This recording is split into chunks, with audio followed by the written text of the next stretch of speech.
ভাই হ্যালো একটু নিচে নামান সামনে যারা অনেকেরই হয়তো মনে একটা প্রশ্ন আছে যে ভাই এটা তো 72 থেকে 75 সালের ঘটনা, তো এইটা তো অন্তত 50 বছর আগের ঘটনা, তো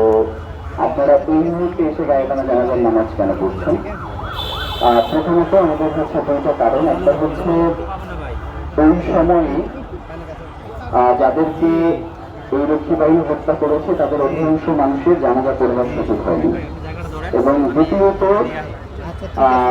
শুধুমাত্র এখানে গায়েবানা জানাজার নামাজ পড়াটাই একমাত্র উদ্দেশ্য নয়, এর মধ্য দিয়ে আমাদের জায়গা থেকে একটা প্রতিবাদ জানানোর জন্য মূলত আজকে আমরা এখানে দাঁড়িয়েছি। আর আজকে আমরা আমাদের ওই সময় যে সকল ধর্ষণের শিকার হয়েছিল আমাদের মা বোনেরা, তাদের জন্য আমরা আজকের এই গায়েবানা জানাজার শেষে আমরা তাদের জন্য দোয়া করবো এবং আল্লাহর কাছে আমরা প্রার্থনা করবো অন্তত আল্লাহ তাআলা মুজিব বাহিনী এবং রক্ষী বাহিনীর মাধ্যমে স্বাধীন সার্বভৌম ভূখণ্ডে যারা নিজেদের প্রাণ হারিয়েছেন, শহীদ হয়েছেন,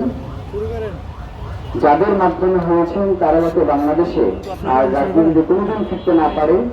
এবং বাংলাদেশের ইতিহাসে তাদেরকে যাতে সবসময় আসামির কাজ করাও দাঁড় করানো হয়, এর জন্য আজকে তো প্রচন্ড গরম করছে, আমরা শুরু করে দিই।